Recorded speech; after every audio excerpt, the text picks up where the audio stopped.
Assalamualaikum warahmatullahi wabarakatuh. Kami dari kelompok 3 yang beranggotakan 2 orang, yaitu saya sendiri Dufadilan Pasadan dengan NIM 2002111015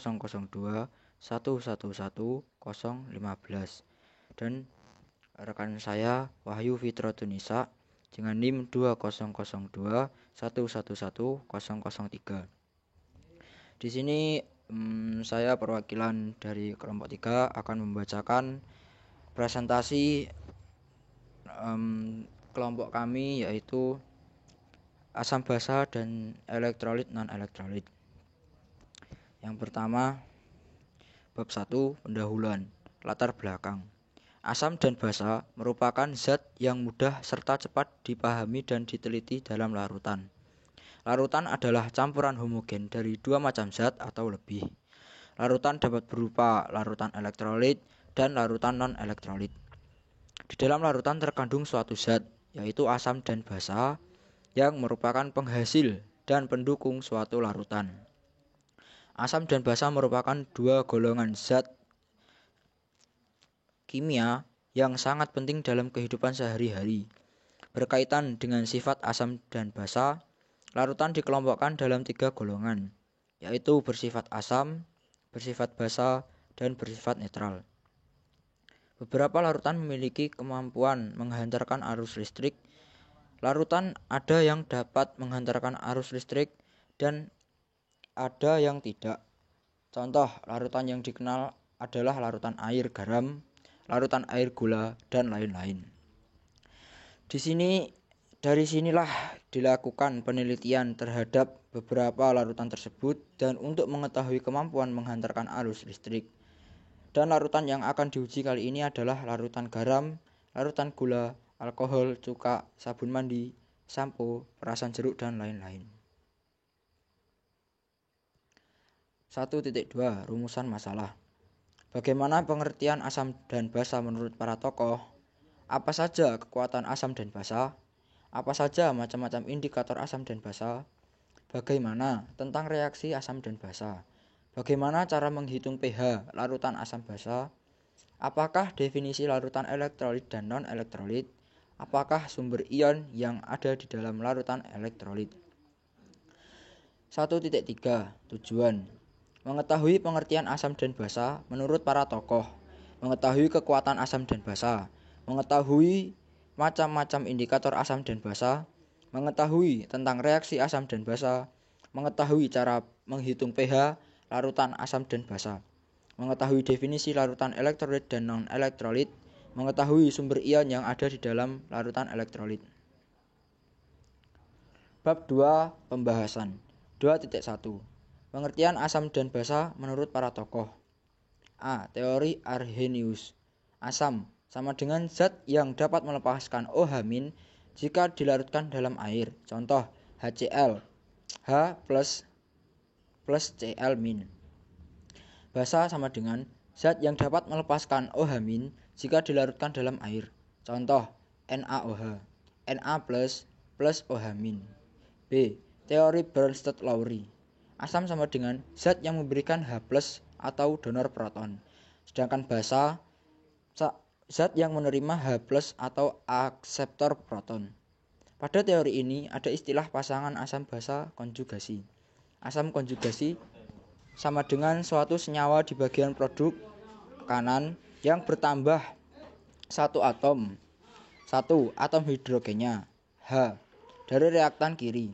Sifat di bagian reaktan adalah basa, tetapi sifat di bagian produk adalah asam.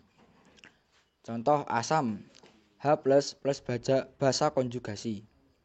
Basa konjugasi sama dengan suatu senyawa di bagian produk kanan yang kehilangan satu atom hidrogennya atau H dari reaktan kiri.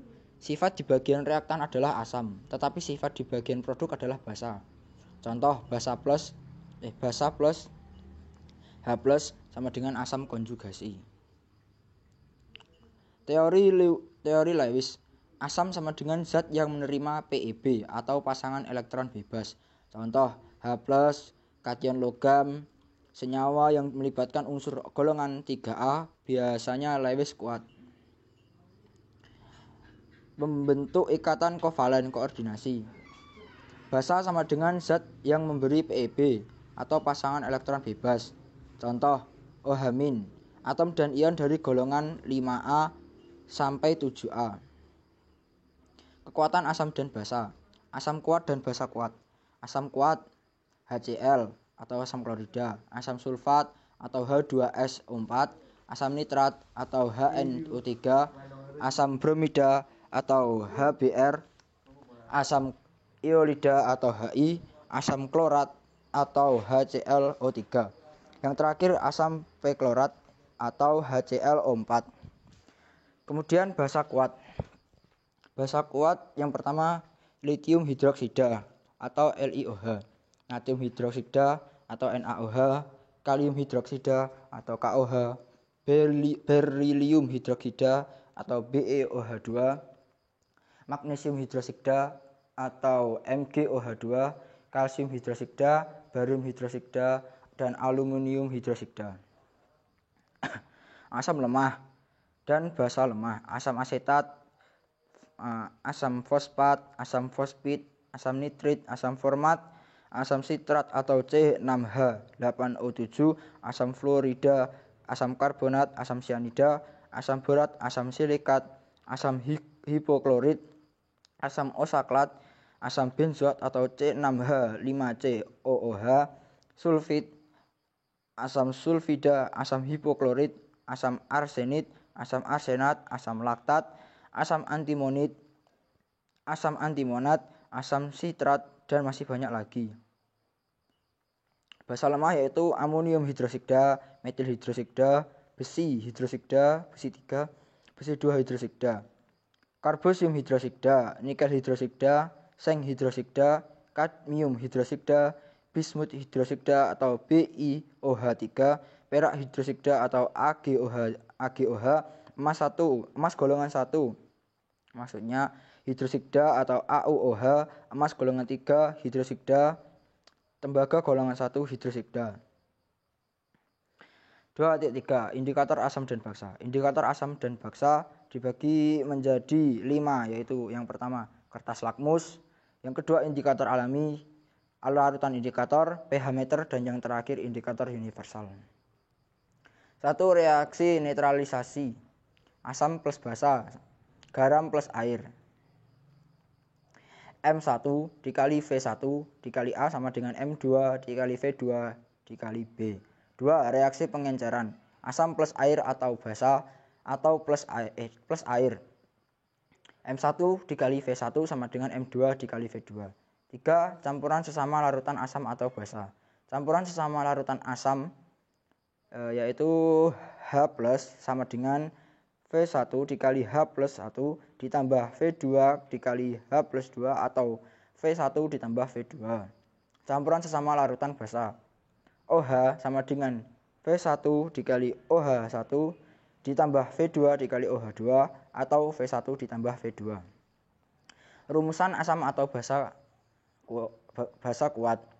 H plus sama dengan Ma valensi asam, OH- sama dengan Mb valensi asam.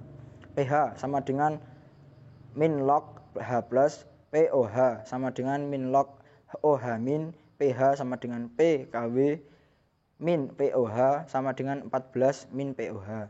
Keterangan M1 sama dengan konsentrasi zat 1, M2 sama dengan konsentrasi zat 2, V1 sama dengan volume zat 1, V2 sama dengan volume zat 2, A sama dengan jumlah H plus, B sama dengan jumlah OH-.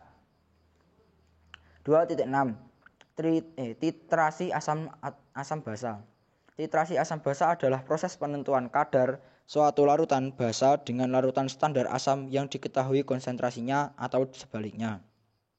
Titik ekivalen adalah suatu keadaan pada saat asam dan basa tepat habis bereaksi. Titik ekivalen dapat ditentukan dengan suatu indikator yang harus berubah warna di sekitar titik. Titik pada saat perubahan warna indikator itu terjadi disebut titik akhir tritasi. Rumus M1 dikali V1 dikali A sama dengan M2 dikali V2 dikali B. Kurva titrasi yaitu grafik yang menyatakan perubahan pH pada titrasi asam basa atau atau sebaliknya.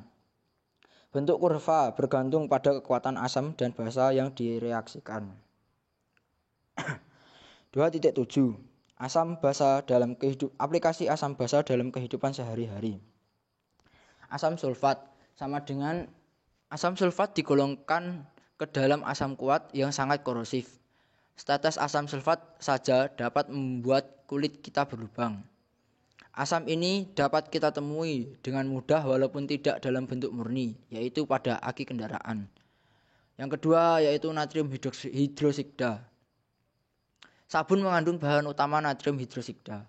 Namun natrium hidroksida juga terdapat pada bahan pembersih lainnya, seperti obat pembersih lantai, deterjen, dan masih banyak lagi.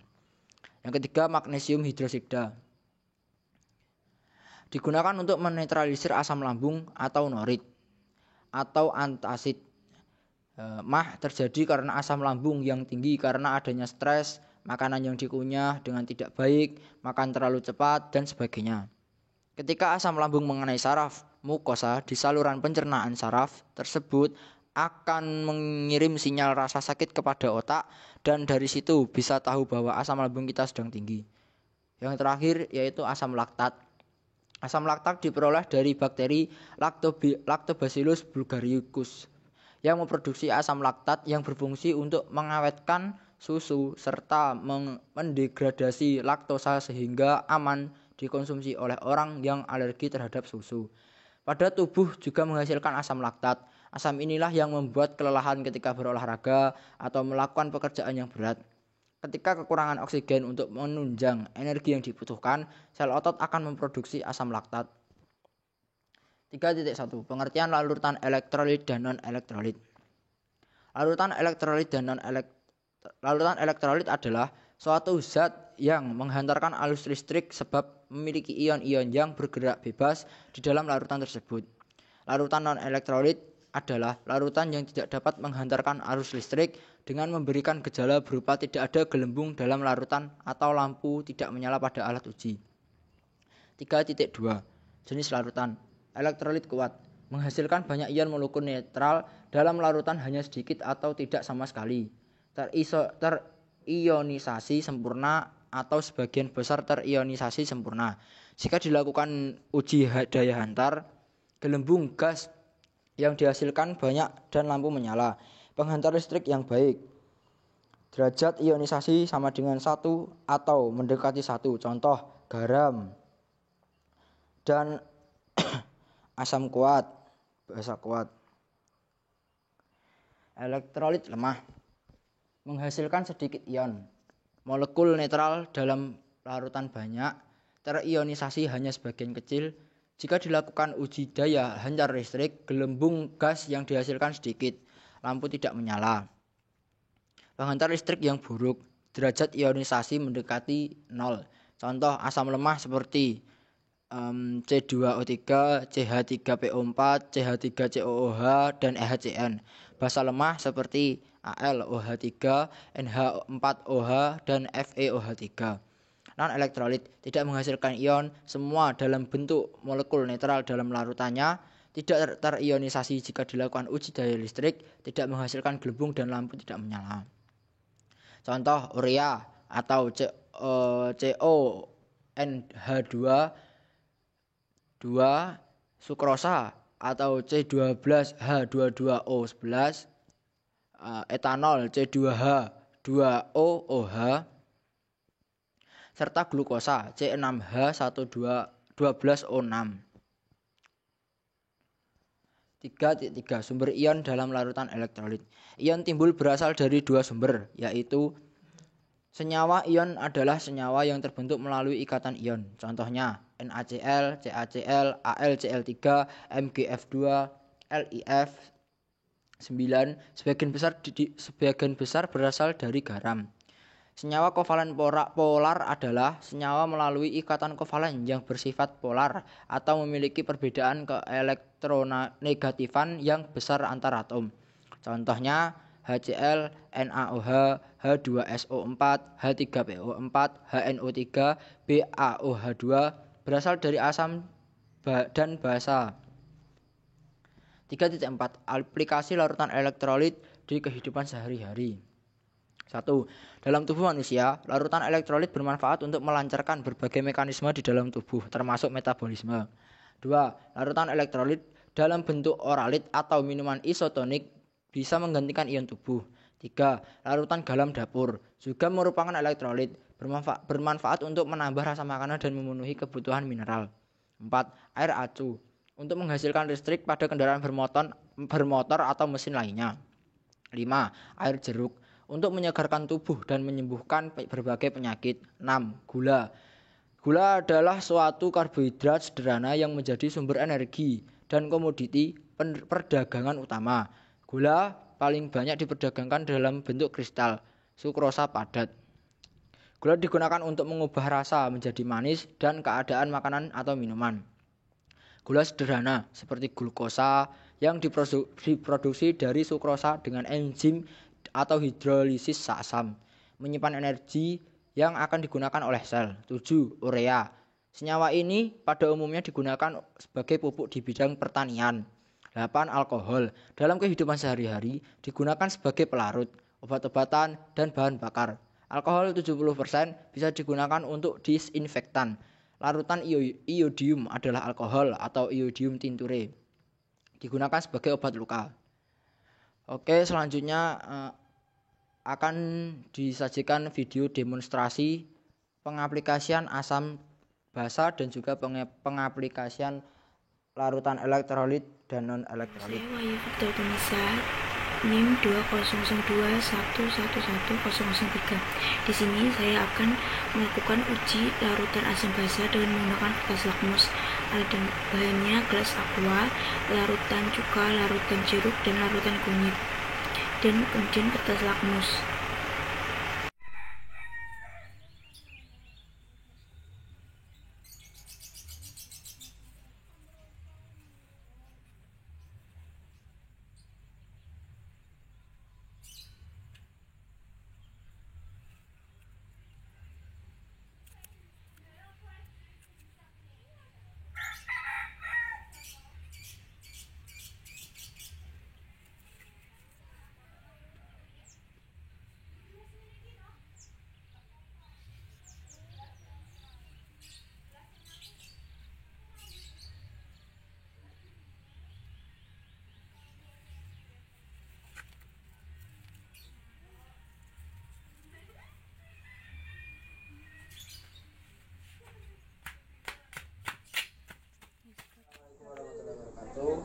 Di sini saya akan menunjukkan alat-alat dan bahan untuk praktek elektrolit. Yang pertama yaitu baterai, yang kedua kabel, dan juga lampu bertegangan 2,5 volt. Lalu selanjutnya ada air gula untuk pembuktian dan ada air garam. Pertama kita cek apakah lampunya sudah menyala seperti ini. Ya, terlihat ya sudah menyala. Baik, untuk pembuktian kita menggunakan dua buah larutan, yaitu larutan air garam dan larutan air gula. Yang pertama kita coba untuk larutan air garam. Nyala ya. Ketika lampu menyala berarti larutan air garam adalah elektrolit. Yang kedua kita coba menggunakan larutan air gula. Tidak menyala, berarti larutan air gula adalah non elektrolit.